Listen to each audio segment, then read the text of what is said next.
भाई अनुप जी, हमारे विशाल श्रीवास्तव जी, सर आवाज आ रही है ना? यस सर, आ रही है सर। भाई विशाल, आवाज आ रही, बहुत बढ़िया आवाज आ रही सर। विशाल जी, आपने विशाल हृदय से जो कोविड वॉरियर्स के लिए गीत गाया है, यस सर। कुछ आपका एहसान बंद हो। अरे नहीं सर, मैं आपने इतना बोला मेरे लिए बड़ी बात है। मेरा सौभाग्य है कि मुझे आपके साथ सामने गाने का मौका, डॉक्टर्स के लिए अगर ये सौभाग्य मिला है तो सर मैं किसी भी रूप में अगर काम आ सकूं तो ये मेरा सौभाग्य रहेगा। भगवान आपको सर बोलिए सर। दीर्घायु और लंबे काल तक आप किसी प्रकार से स्वस्थ रहते हुए और अपनी गीतों से मंत्रमुग्ध करते रहे, ये भी भगवान से हमारी प्रार्थना है। मुझे खुशी है कि विशाल श्रीवास्तव जैसे संगीतकार और आज के इस कार्यक्रम में विशेष करके ICER जो इंडो यूरोपियन अमेरिकन और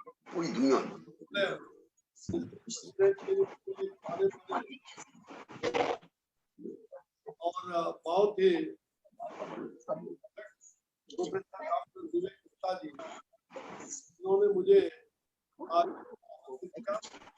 और उनके साथ देश विदेश के अनेक चिकित्सक जो अच्छे कार्डियोलॉजिस्ट भी हैं, अच्छे हैं, मैं उन सबको हृदय से आप सबका अभिवादन करता हूँ। आज के इस कार्यक्रम में शरण के गति से वेब कॉन्फ्रेंस से जुड़े हुए जो जितने भी लोग हैं, जो भी हमारी आवाज सुन रहे हैं, मुझे बहुत आप गर्व है कि आप आज संगीत के कार्यक्रम के माध्यम से जो लोगों के दिल में दर्द है, उस दर्द को कम करने का प्रयास हमारे तरान्नुम जी, खुशबू यादव, ऐसे कलाकार भी थे, संगीतकार भी थे और विशेष करके विशाल श्रीवास्तव उनकी पूरी टीम थी। और मैं पद्मश्री अनूप जलोटा को मिस कर रहा हूँ क्योंकि वो मैंने जा चुके व्यस्ततम कार्यक्रम होने के नाते मैं अनेक इसके पूर्व में वीडियो कॉल किए, अपने ऑनलाइन जुड़ा हुआ था अनेक कार्यक्रमों से, मैं निकाल करके आपके बीच दिन भर जो बोझिल हृदय था उसको बीच से हमने हल्का भी किया, हल्का किया। मुझे लग रहा है कि आज जिस प्रकार से देश में कोविड का, दुनिया में जो ये कोविड-19 का भय सता रहा है, जिस प्रकार से हमारे तमाम लोगों ने इस कोविड के महामारी को झेलने के लिए एकजुट होकर के जो प्रयास किया है और जो हमारे डॉक्टरों ने, चिकित्सकों ने, चिकित्सा कर्मियों ने जो अहर्निश सेवा हमारे लिए किया, फेज 1 में जो पहला चरण था और दूसरे चरण, कितने लोगों ने अपनी जान गंवाई, कितने डॉक्टर, कितने चिकित्सा कर्मी जिन्होंने सेवा करते करते जान की परवाह न करते हुए अपनी जान की बाजी लगा दी, लेकिन रोगों को, कोविड के रोगों प्रयास। और आज ऐसे लोग जो मौत के घाट उतर गए, मैं ऐसे तमाम कोविड वॉरियर्स को उन्हें प्रणाम करता हूँ, श्रद्धांजलि अर्पित करता हूँ, उन्हें बहुत बहुत हमारा सलाम है। निश्चित रूप से आज के इस महामारी में हमने देश के लिए और दुनिया के लिए बहुत कुछ करने की तमन्ना भी जुटाई है। हमारे नए नए यंगस्टर, युवा जिस प्रकार के अच्छी अच्छी आइडिया, इनोवेटिव आइडियाज के साथ इस कोविड से लड़ने के लिए जो अनेक प्रकार के चीजों का उन्होंने फैलाव किया, वो भी बेहतरीन है, इसमें कहीं दो मत नहीं। अब जहाँ कोविड के इस महामारी में, वैश्विक महामारी में 2020 से आज तक हम चल रहे हैं, आपको मालूम होगा कि किस प्रकार से केंद्र सरकार और राज्य की सरकार के सहयोग से हमने हर प्रकार की व्यवस्था खड़ा करने का प्रयास किया। हमारे आदरणीय प्रधानमंत्री श्री नरेंद्र भाई मोदी जी के नेतृत्व में, उनके मार्गदर्शन में, जहां देश के हर लोगों को हमने जोड़ा, चिकित्सकों को जोड़ा, चिकित्सा कर्मियों को जोड़ा, जहां हमने उनके लिए ताली बजवाई, जहां देश की अखंडता और एकात्मता के लिए हमने दीप जलाए। सचमुच ये 2020 के कोविड के उस महामारी के प्रथम चरण में जो लॉकडाउन के साथ साथ हमने जो ये अच्छे काम किए, हमने पूरी तरह से कह सकते हैं कि पर्यावरण को भी,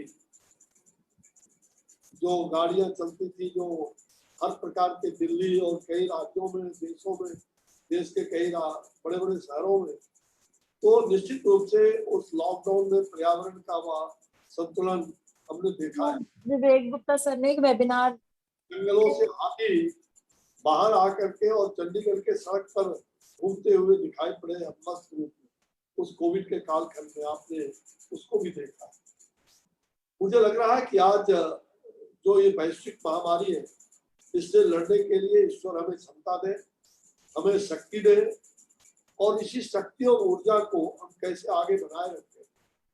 हम अपने जीवन के व्यवहार में, हम जहाँ योग, व्यायाम, प्राणायाम, इन चीजों का अभ्यास करते हैं, आज प्रधानमंत्री जी ने अगर स्वच्छता का उतना बड़ा अभियान नहीं चलाया होता, तो शायद आज कोविड के कालखंड में हम अपने स्वच्छता को उतना अपनाते नहीं, उससे हमारा बचाव नहीं होता। ये स्वच्छता अभियान किस प्रकार से इस कोविड के महामारी में हमारे लिए उपयोगी हो रहा है। हाथ धोना, अच्छी तरह सैनिटाइज करना, 2 गज की दूरी बनाए रखना भीड़ में, ये सारी चीजें हमारे लिए आज एक मंत्र बन गया है, मूल मंत्र बन गया। कोविड की महामारी से लड़ने के लिए एक बहुत बड़ा अस्त्र है। जहां डॉक्टरों की टीम हमें इलाज करते हैं, वही हमें यह भी प्रेरणा मिलती है कि हमें ऑक्सीजन चाहिए। तो आज ऑक्सीजन के बिना कई लोग, हम कह सकते हैं कि जहां उनका ऑक्सीमीटर से नाप करते हैं 95-94 से आते होते 90 से और गिरते जाता है, हम कहते हैं कि भाई इनकी हालात अब गंभीर हो, डॉक्टर के पास ले चलो, डॉक्टर से एडवाइस लो, अस्पताल चलो। मुझे लग रहा है कि आज कई चीजें डॉक्टरों ने भी हमें बताया कि भाई आप छाती के बल पर लेटो, आप सांस लो, प्राणायाम करो। अच्छे अच्छे डॉक्टरों ने ये बताया कोविड के कालखंड में, और उससे लाभ हुआ, लोगों के ऑक्सीजन भी बढ़े। लेकिन हमारा अस्थायी रूप से ऑक्सीजन हो, इसके लिए हमें पर्यावरण के संकट को दूर करना पड़ेगा। हमें वृक्षारोपण, जो अभी हाल में हम लोगों ने पर्यावरण विश्व पर्यावरण दिवस मनाया है, तो वृक्षारोपण और वृक्ष हमारे लिए जीवन के लिए कितना अनुकूल है। अभी कुछ दिन पहले, 2-4 दिन पहले हमारी माता बहनें वट वृक्ष की पूजा करती है। हमारे कई मुल्क के अंदर वट की पूजा की जाती है, वट सा, और माता बहन वट को रक्षा सूत्र बांध करके अपने पति के लिए, अपने परिवार के लिए और भगवान से प्रार्थना करते हैं। वृक्ष से छाया भी लोगों को मिलती है और ऑक्सीजन भी मिलता है। तो हम अधिक से अधिक वृक्षारोपण, चाहे वो फलदार वृक्ष हो या ऑक्सीजन देने वाला वृक्ष हो या एंटीसेप्टिक वृक्ष हो, अब नीम, और आज हम देखते हैं कि आज के कोविड के कालखंड में और हर तरह से लोग जिस प्रकार से अपने इम्यून सिस्टम को बढ़ाने के लिए, तो इम्यून सिस्टम को मजबूत बनाने के लिए, रोग प्रतिरोधक क्षमता कैसे हमारे विकसित हो, उसके लिए हम अनेक प्रकार के काढ़ा का भी उपयोग करते हैं। जहाँ तुलसी का काढ़ा पीते हैं, वही जो हमारे बहुत सारे इस प्रकार के आयुर्वेद के अंदर हम बहुत सारी ऐसे औषधि का हम सेवन भी कर रहे हैं, उससे हमारी तंदुरुस्ती भी बढ़ रही है और हम मजबूत भी दिखाई पड़ रहे हैं। उससे कोरोना से लड़ने के लिए हमारी क्षमता भी, उस रोग प्रतिरोधक क्षमता भी बढ़ रही है। तो ऐसे हम कई चीजों को इस कोरोना के कालखंड में अपने शारीरिक परिश्रम के साथ साथ, स्वच्छता के साथ साथ और लोगों में स्वस्थ रहने की जागरूकता पैदा करना, ये सबसे बड़ी बात।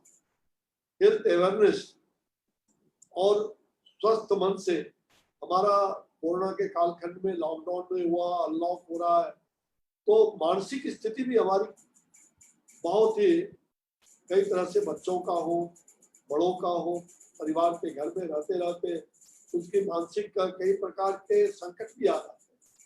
वो मनोरोग के बीमारी भी हो जाते हैं कई लोग, अस्पतालों में भी ये देखा गया है। कई बार ऐसे लोग बहुत ही कह सकते हैं कि वो मन से इतना लाचार हो जाते हैं, उनको जीवन जीने की इच्छा नहीं होती आगे।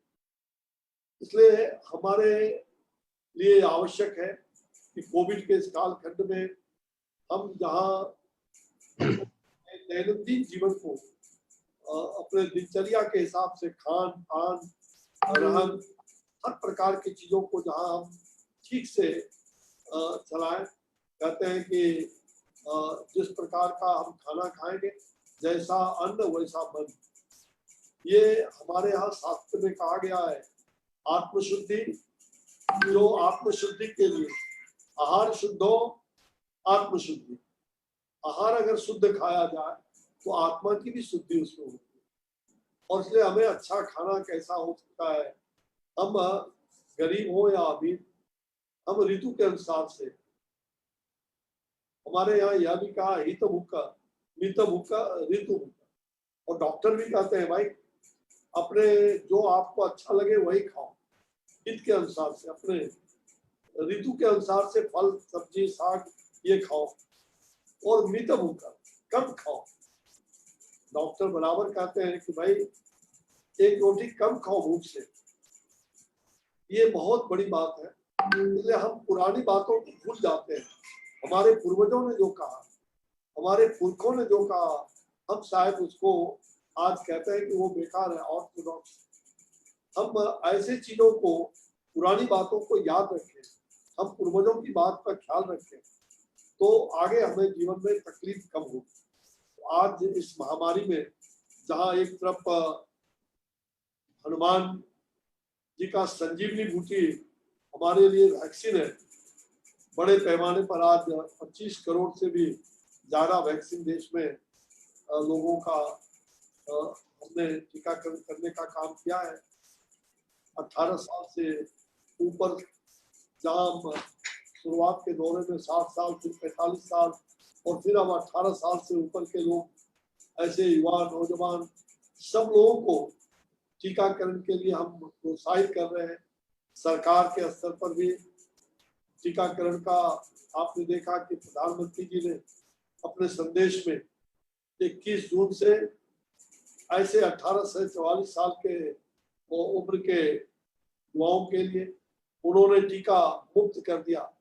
निःशुल्क टीका हमारे अस्पतालों में आज भी हो रहे हैं, हमारे सरकारी कार्यालय में, और 75% टीकाकरण जो सरकार के द्वारा अस्पतालों में, जगह जगह पीएससी में या गांव में देने की बात चल रही है, हो रही है।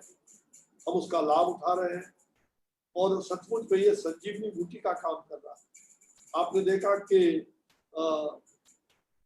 राष्ट्रपति, जो ब्राजील के राष्ट्रपति ने पिछले दिनों क्या कहा, उन्होंने कहा कि भाई भारत के लोगों के बारे में जो उन्होंने प्रशंसा किया कि ये हनुमान बनकर के ये वैक्सीन संजीवनी टीका के रूप में, और वहाँ के मोदी ये हमारे देश में वो हनुमान बनकर के संजीवनी टीका को ले आए, हमारे साइंटिस्ट ने, वैज्ञानिकों ने, हमारे चिकित्सकों ने